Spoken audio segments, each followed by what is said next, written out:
Good morning students. आज हमारा ये जो लेक्चर है वो लेक्चर नंबर 4 है और इस लेक्चर में हम लोग पढ़ेंगे मैट्रिक्स पॉलिनोमियल्स और कुछ हम लोग एक्सरसाइज करेंगे इसमें। ठीक है, इस पे क्वेश्चंस आते हैं, एग्जाम में इंपॉर्टेंट है, इस वजह से हम इस टॉपिक को एक पर्टिकुलर लेक्चर में लेके चलेंगे और उसके बाद इसमें कुछ क्वेश्चंस कराएंगे। दूसरे लेक्चर्स में हम लोग मैट्रिक्स के ट्रांसपोज और सिमेट्रिक और सिमेट्रिक पे बात करेंगे, वो एक बड़ी टॉपिक है। तो अभी जो हमारी जो टॉपिक है ये छोटी लेक्चर होंगे और हमारा जो है ये मैट्रिक्स पॉलिनोमियल पे काम करना है। मैट्रिक्स पॉलिनोमियल है क्या, ये मैंने डेफिनेशन यहाँ पे लिख रखी है already. Let fx is this be a polynomial. 10th class में आप लोग पढ़ते हैं ना, a1x प्लस ऐसे करके a0 plus a1x plus a2x square and so on. Polynomial के लंबी सी एक पॉलिनोमियल की फॉर्म होती है। तो वही चीज लिखी हुई है कि अगर कोई पॉलिनोमियल इस फॉर्म में लिखा हुआ है बी अ पॉलिनोमियल, ये एक पॉलिनोमियल है and A be a square matrix, और अगर कोई ए स्क्वायर मैट्रिक्स है तो एफ ऑफ ए हो जाएगा, यानी इसका जो एक्स है वो रिप्लेस हो जाएगा मैट्रिक्स से। सिंपल है, बहुत सिंपल सी बात समझने वाली है कि अगर मान लो F X is equal to हम लोग पढ़ते हैं एक्स प्लस टू, तो एफ ऑफ टू आप क्या करते हो, जहां जहां एक्स है वहां पे आप टू रख देते हो, तो ये 2 प्लस 2 हो जाता है, ये हमने रिप्लेस कर दिया। यही काम ये करना है कि अगर ये एक पॉलिनोमियल है, देखिए यहाँ पे देखिए एफ एक्स लिखा हुआ है, लेकिन यही पॉलिनोमियल जब एफ ऑफ ए लिख गया तो जहां जहां पे एक्स था वहां पे इन्होंने क्या रख दिया है, ए रख दिया है। एक सबसे इंपॉर्टेंट बात यह है कि जब कोई कांस्टेंट टर्म है, ये जो टर्म है a n x की पावर 0, यानी वेरिएबल की पावर 0 हो गया तो ये 1 हो गया, बात खत्म हो गई। ये सिर्फ कांस्टेंट नंबर बचा। तो अगर कोई कांस्टेंट नंबर लिखा रह जाएगा तो उसके साथ में हम उतने ही ऑर्डर की एक आइडेंटिटी मैट्रिक्स का मल्टीप्लीकेशन कर देंगे। यानी सिंपली एक फंक्शन है ये, एक पॉलिनोमियल को हम लोग इसके वेरिएबल को रिप्लेस कर देते हैं मैट्रिक्स से। लेकिन वो जो मैट्रिक्स है वो शर्त यही है कि वो मैट्रिक्स ऐसी होगी, एक स्क्वायर मैट्रिक्स होगी। स्क्वायर मैट्रिक्स आप जानते हैं, स्क्वायर मैट्रिक्स को आपने बताया था जब हम लोग किसी भी मैट्रिक्स के अंदर रो और कॉलम को बराबर कर लेते हैं तो उस मैट्रिक्स को हम लोग बोलते हैं स्क्वायर मैट्रिक्स। ठीक है, अच्छा एग्जाम्पल मैंने एक यहां पे लिख दिया है कि if F X is equal to this, देखिए यहाँ पे ये ऐसे पॉलिनोमियल लिखा हुआ, इसके हिसाब से देखिए आप, ये देखिए पॉलिनोमियल लिखा हुआ है is a polynomial and A is a square matrix, then F of A will be, देखिए यहाँ पे एक्स स्क्वायर लिखा है तो यहाँ पे ए रिप्लेस किया गया ना एक्स को, यहाँ पे ए रिप्लेस किया गया तो ए आ जाएगा एक्स की जगह पे, तो ए हो गया और स्क्वायर लगा था स्क्वायर हो गया, माइनस 3a प्लस 2। अब देखिए यही बात जो मैंने यहाँ पे की थी कि अगर कोई कांस्टेंट नंबर है तो उसको हम आइडेंटिटी से मल्टीप्लाई कर देते हैं। तो ये जो 2 था, देखिए यहाँ पे 2 नहीं लिखा है, यहाँ पे इन्होंने क्या लिखा है 2i। आई एन का मतलब होता है कि हम एन उतने ही ऑर्डर कर लेंगे जितने ऑर्डर की आपने ए मैट्रिक्स लेके रखी थी। तो हमने यहाँ पे ए मैट्रिक्स अगर मान लो 2 ऑर्डर की ले रखी है तो यहाँ पे I2 होगा, अगर यहाँ पे हमने 3 ऑर्डर की मैट्रिक्स ले रखी है तो यहाँ पे I3 होगा। ठीक है, तो सिंगल डिजिट कोई मतलब नहीं रखेगा, अगर सिंगल डिजिट होगा तो उसको हम आइडेंटिटी मैट्रिक्स से मल्टीप्लाई कर देंगे। तो ये एग्जांपल है आपका कि अगर कोई ऐसे टर्म लिखा हुआ है तो इसको पॉलिनोमियल मैट्रिक्स को अगर हमें चेंज करना होगा तो ये मैट्रिक्स पॉलिनोमियल कहलाता है, हम उसके वेरिएबल को रिप्लेस कर देते हैं उसी मैट्रिक्स। क्वेश्चन करेंगे और क्लियर हो जाएगा आपका, हम लोग क्वेश्चन पे काम करेंगे। ये डेफिनेशन इसको आपको लिखना है कि मैट्रिक्स पॉलिनोमियल्स क्या है। तो मैट्रिक्स पॉलिनोमियल सिंपल, फिर से एक बार मैं बता रहा हूं कि एक जो पॉलिनोमियल होता है जनरल पॉलिनोमियल, अगर उसको हम उसके वेरिएबल को एक स्क्वायर मैट्रिक्स से रिप्लेस कर देते हैं तो जो एक फंक्शन फॉर्म होता है मैट्रिक्स के टर्म में वही कहलाता है मैट्रिक्स पॉलिनोमियल। ठीक है, दूसरी बात कि जो कांस्टेंट नंबर बचेगा उस कांस्टेंट नंबर को हम उतने ही ऑर्डर की आइडेंटिटी मैट्रिक्स से मल्टीप्लाई कर देंगे। एग्जाम्पल यहां पे मैंने दे रखा है कि एक फंक्शन ये दे रखा है और अगर ए स्क्वायर मैट्रिक्स है तो मैट्रिक्स पॉलिनोमियल हो जाएगा F of A is equal to A square minus 3a plus 2i, ना कि सिर्फ 2, क्योंकि सिंगल डिजिट किसी मैट्रिक्स में ऐड नहीं हो सकती है। सिंपली समझ लीजिए, अगर मैं आपको दे दूं 1 2 3 4 और प्लस 2 ऐसे दे दूं तो आप इसको ऐड नहीं कर सकते। इसीलिए हम लोग क्या करते हैं, इसकी जगह पे आइडेंटिटी ले लेंगे इतने ही ऑर्डर की 0 1, तब हम लोग इसको ऐड कर सकते हैं। तो ये ध्यान रखें, सिर्फ और सिर्फ एक सिंगल डिजिट यहां पे नहीं होगी, उसकी जगह पे हम लोग एक आइडेंटिटी मैट्रिक्स ले लेंगे। ठीक है, अच्छा अब हम लोग थोड़ा सा ये आप लोग नोट कर सकते हैं, ये इंपॉर्टेंट है आपके लिए। एग्जाम्पल भी आप नोट कर लीजिए, एग्जाम्पल भी आपको समझना होगा। अच्छा मैं मिटा दे रहा हूं इसको, अब आगे बढ़ते हैं हम। मैट्रिक्स पॉलिनोमियल क्लियर हो गया। अब कुछ आइडेंटिटी मैट्रिक्स के कुछ रिजल्ट्स हैं। रिजल्ट्स क्या है देखिए यहां पे कि अगर हम लोग आइडेंटिटी मैट्रिक्स को जितने भी आइडेंटिटी से मल्टीप्लाई करें, आई इंटू आई, यानी अगर आई मेरे पास 1001 है और अगर हम कहें आई स्क्वायर निकालो तो आई स्क्वायर का मतलब हो जाएगा 101 इंटू आई 1001। क्लियर है?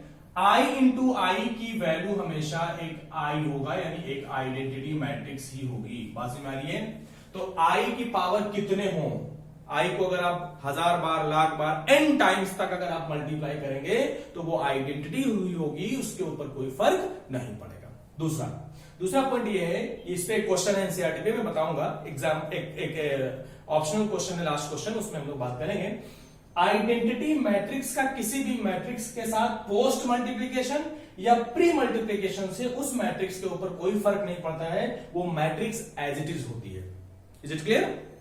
यानी आइडेंटिटी मैट्रिक्स अगर किसी भी मैट्रिक्स से मल्टीप्लाई हो जाए पहले या बाद में, प्री या पोस्ट, उससे कोई फर्क नहीं पड़ेगा, वो मैट्रिक्स जैसी है वैसी रहेगी। So this results very important for the questions and जो एक्सरसाइज एनसीईआरटी के अंदर दे रखे उसमें एक क्वेश्चन ऐसा आएगा जहां पे आपको इसके जरूरत पड़ेगी। ठीक है? अच्छा, अब हम लोग कुछ क्वेश्चंस करते हैं जो कि इस पे डिपेंडेंट है। क्वेश्चन है कि if A is equal to, question जरा एक हम लोग किस पे क्वेश्चन कर रहे हैं? मैट्रिक्स पॉलिनोमियल पे। If A is equal to, matrix ले रहा हूं, if A is equal to 1 2 2 1, show that f of a is equal to O मतलब zero matrix, where f of x is equal to x square minus 2x minus 3, and the question is this।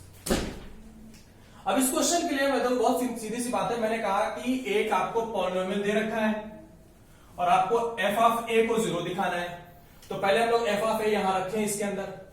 तो solution पे अगर हम लोग चलें तो अगर f of x is equal to X square minus 2x minus 3 है, तो f ऑफ a क्या होगा भाई, यानी मैट्रिक्स पॉलिनोमियल क्या होगा, ये हो जाएगा a square minus 2a minus 3। अब मैंने आपको एक चीज बताई थी, जब ये कांस्टेंट नंबर होता है तो इसके साथ में हम सिर्फ डिजिट नहीं रखते, इसके साथ में आइडेंटिटी मैट्रिक्स को मल्टीप्लाई करना पड़ता है। वो इसलिए क्योंकि यहाँ पे ये एडिशन सब्ट्रैक्शंस हैं, ये सब सब्ट्रैक्शंस यहाँ पे दिख रहे हैं आपको, तो मुझे यहाँ पे सिंगल डिजिट का एडिशन नहीं कर सकते हैं। आपको मालूम है कि एडिशन करने के लिए मैंने आपको बता रखा था कंपेरेबल होना जरूरी है, इसका मतलब है सबका ऑर्डर सेम होना जरूरी है। तो इसको ऑर्डर सेम करने के लिए अब यहां पे देखिए a की वैल्यू कितने ऑर्डर की दे रखी है, ये यहां पे देखिए, यहां पे दे रखा है 2 क्रॉस 2, अगर तो इसका मतलब है कि ये जो i यूज होने वाला है ये 2 क्रॉस 2 की यूज होगी, तो यहां पे i2 हो जाएगा। बस ध्यान देने वाली बात यही है, देखिए फंक्शन में i नहीं दिखता है, लेकिन जब हम मैट्रिक्स पॉलिनोमियल फॉर्म करते हैं तो कांस्टेंट्स के साथ में हम लोग उतने ही ऑर्डर की i लगा लेते हैं। ठीक है? अच्छा, अब ये I2 है, यहाँ पे I2 क्यों है? क्योंकि A की वैल्यू 2 क्रॉस 2 है, अगर A यहाँ पे 3 क्रॉस 3 की होती तो यहाँ पे I3 हम लिखते हैं। ठीक? अच्छा, अब मुझे शो करना है कि f of a equal to 0, 0 मतलब जीरो मैट्रिक्स, यानी हम कैलकुलेट करें सबको और 0 कर देते हैं। a स्क्वायर निकालना है आपको, तो a आपको दे रखा है 1 2 2 1 a। अच्छा, एक चीज मैं बता दे रहा हूं भाई, बच्चे आजकल जब हम लोग देखते हैं कॉपीज में तो 1 2 2 1 ये क्या करते हैं, जब हम कहते हैं ए स्क्वायर निकालो तो क्या करते हैं, इसको और इसको स्क्वायर कर देते हैं। नहीं, ये गलत है। ए स्क्वायर का ये पूरी तरीके से गलत है। ए स्क्वायर का मतलब होता है A into A. Is it clear? A square का मतलब एलिमेंट का स्क्वायर नहीं, ए स्क्वायर का मतलब होता है ए इंटू ए। तो ए स्क्वायर का मतलब हो जाएगा ए को हम एक बार फिर से इसी से मल्टीप्लाई कर दें, तो ये हो जाएगा ए स्क्वायर। ठीक है? ये ध्यान रखें आप, छोटी सी बात है लेकिन अक्सर बच्चे ये गड़बड़ करते हैं, और सिर्फ इसलिए गड़बड़ करते हैं क्योंकि उनकी थ्योरी अच्छी नहीं है, उनको थ्योरी अच्छी पढ़ाई नहीं जाती है, थ्योरी में वो गड़बड़ करते हैं। तो ये हो गया ए स्क्वायर। -2 और फिर से a, और a की वैल्यू है 1 2 2 1, और -3 और i होगा आपका, अभी मैंने बताया है 2 ऑर्डर का। ये हो गया, ये हो गया आपका f ऑफ a। ठीक, अब इसको हम लोग जरा मल्टीप्लाई कर ले। मैंने आपको सिखाया था कल कि इस रो को लेते हैं, इस कॉलम को लेते हैं, तो ये जाएगा 1 इंटू 1 प्लस 2 इंटू 2, पहली रो और पहला कॉलम, तो a11 हो गया, बन गया। पहला पहले से मल्टीप्लाई प्लस दूसरा दूसरे से मल्टीप्लाई। फिर अब इस रो कॉलम को हमने खत्म कर दिया, अब इस रो को इस कॉलम से मल्टीप्लाई करते हैं, ये जाएगा 1 इंटू 2 प्लस 2 इंटू 1। ठीक है ना, इस रो ने दोनों कॉलम्स को मल्टीप्लाई कर दिया। हम लोग रो बदल देते हैं, रो बदलेंगे, पहला पहला यानी 2 इंटू 1 प्लस 1 इंटू 2, दूसरा एलिमेंट चलेगा अगर हम लोग 2 into 2 plus 1 into 1, minus 2 4 4 2 minus 3 0 0 3। ये मैंने आपको बताया था कि जब कोई स्केलर अंदर जाता है किसी मैट्रिक्स के अंदर, वो सारे एलिमेंट मल्टीप्लाई हो जाते हैं। जब कोई स्केलर अंदर जाता है तो सारे एलिमेंट मल्टीप्लाई होते हैं। ये क्लियर हो गया? अच्छा, अब अगर हम लोग जरा इसको सॉल्व करें, इसको सॉल्व कर लेते हैं, ऊपर हम जरा चलते हैं, इसको सॉल्व करें अगर, तो इसका एडिशन हो जाएगा f of a is equal to, ये हो जाएगा 1 plus 4 5, 2 plus 2 4, 2 plus 2 4, 4 plus 1 5, minus 2 4 4 2 minus 3 0 0 3। ये क्लियर हो गया भाई? ठीक है, अच्छा, नेक्स्ट आइए, ये देखिए, अगर हम लोग 5 4 4 5, अगर हम लोग यहां पे माइनस बाहर ले लें तो ये दोनों प्लस हो जाएंगे। इन दोनों को प्लस अगर हम लोग कर लेते हैं, ये कितना हो जाएगा 5, ये कितना हो जाएगा 4, और ये कितना हो जाएगा 4, और ये कितना हो जाएगा 5।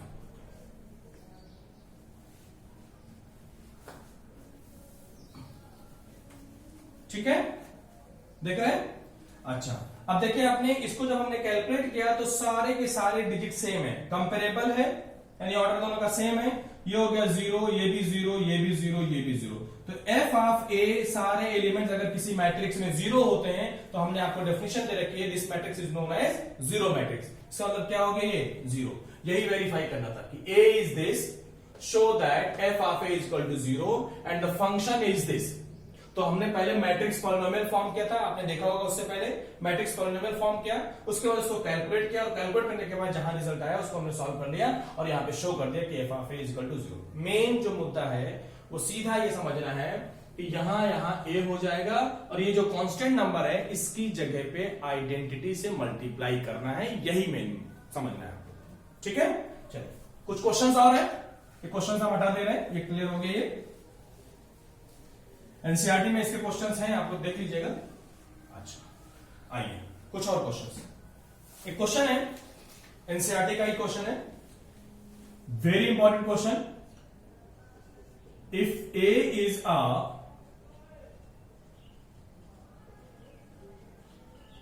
स्क्वायर मैट्रिक्स और such that A square is equal to A,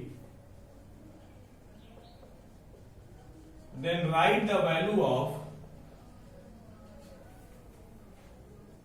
7a I plus a का क्यूब। बोर्ड में आया हुआ क्वेश्चन है। बोर्ड में क्या करते हैं ये लोग कि इसमें से इसको माइनस कर देते हैं, मतलब ये दो टाइप क्वेश्चन हो सकते हैं, या तो ऐसे पूछा जाता है, या तो ये क्वेश्चन बोर्ड में मैंने देखा है कि I plus A cube minus 7a, ऐसे भी पूछा जाता है। ये 2-3-4 साल पहले एक क्वेश्चन पूछा भी गया था। बच्चे क्या करते हैं, ए को अपने हिसाब से एक पर्टिकुलर मैट्रिक्स मान लेते हैं, वो गलत हो जाता है। नहीं, आपको जनरल सोल्यूशन देना है, तो जनरल सोल्यूशन के लिए देखिए दो इंपॉर्टेंट चीजें यहाँ पे। सबसे पहले आपको यहाँ पे a प्लस बी का होल क्यूब आना चाहिए। अच्छा भाई, बहुत सारे 12th क्लास में भी अगर हम क्लास के अंदर खड़े होकर के पूछते हैं तो बच्चों को फंस जाते हैं कि a प्लस बी, अच्छा a प्लस बी क्यूब अगर बता तो देते हैं, लेकिन अगर a cube minus B cube पूछ लिया तो बड़ी दिक्कत हो जाती है। तो a प्लस बी का होल क्यूब पता होना चाहिए। ये क्या है भाई? a cube plus B cube plus 3a square B plus 3ab square, ये फार्मूला है। सबसे पहले हम लोग इसको सॉल्व कर लेंगे। आई प्लस ए का होल क्यूब, ये हो जाएगा आई क्यूब, ये हो जाएगा ए क्यूब, ये हो जाएगा 3i square A plus 3i A square. किसी को डाउट हो तो बताएं, ठीक है। उसमें हम लोग रख देते हैं, सोल्यूशन है हमारा लेफ्ट साइड में 7a minus I cube minus A cube minus 3i square A and minus 3i A square. ठीक है भाई, ये है expansion of 7a I plus ए का होल क्यूब। किसी को कोई डाउट हो तो बताएं, ठीक है। ये एक्सपेंशन, ये बहुत इंपॉर्टेंट क्वेश्चन है, ये क्वेश्चन एग्जाम में पूछा जा सकता है और एनसीईआरटी के अंदर ये ऑप्शनल क्वेश्चन है। मेरे ख्याल से पहली एक्सरसाइज का लास्ट क्वेश्चन है शायद, तो आप ध्यान रखें इस बात का, ठीक है। क्लियर है ये बात? अच्छा, अब कुछ चीजें जो मैंने लिखी थी, देखिए इस दो रिजल्ट का कितना इंपॉर्टेंट रोल है।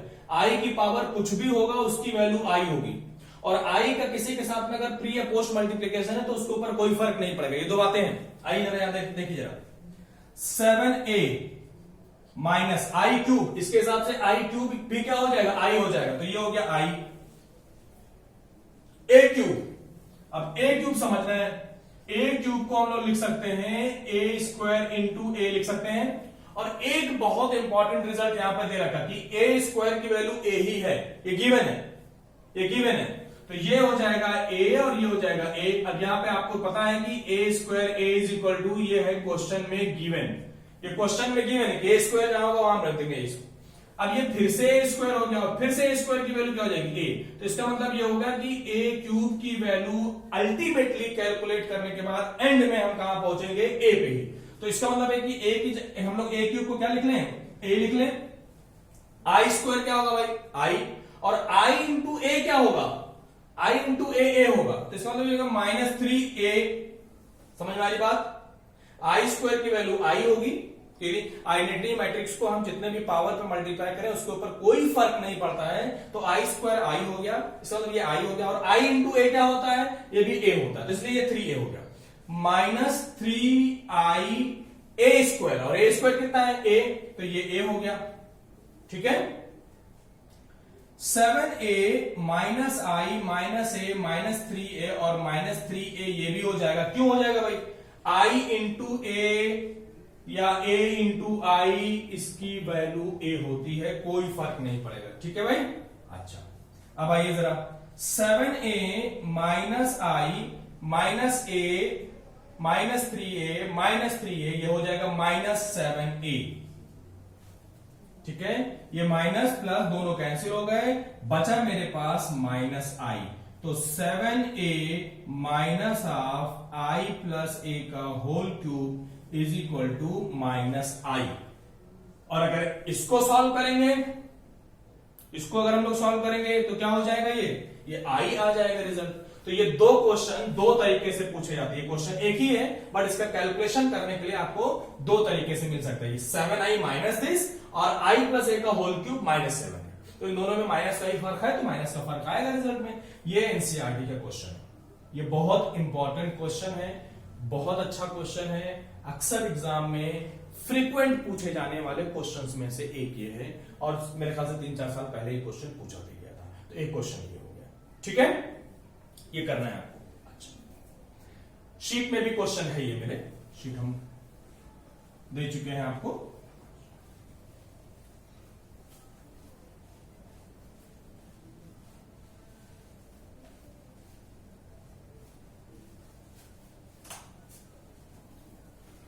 कुछ और क्वेश्चंस हैं, देख लेते हैं जरा, मैंने लिख रखे हैं यहां पे।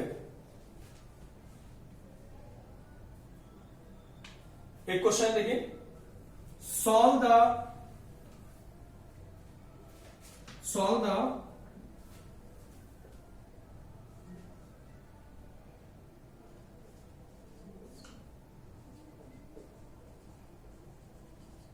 matrix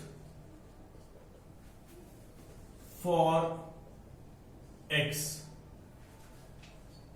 x1 1 0 minus 2 0 is equal to 0 matrix. तो जरा एक बार रिपीट कर देते हैं पिछले लेक्चर की बात कि मल्टीप्लिकेशन कब पॉसिबल है। तो देखिए इसमें एक हॉरिजॉन्टल लाइन, दो वर्टिकल लाइन, 1 2, इसका मतलब ऑर्डर कितना हो गया इसका 1 क्रॉस 2, और इसका ऑर्डर 2 रो और 2 कॉलम्स है, इसका मतलब ये होगा 2 क्रॉस 2।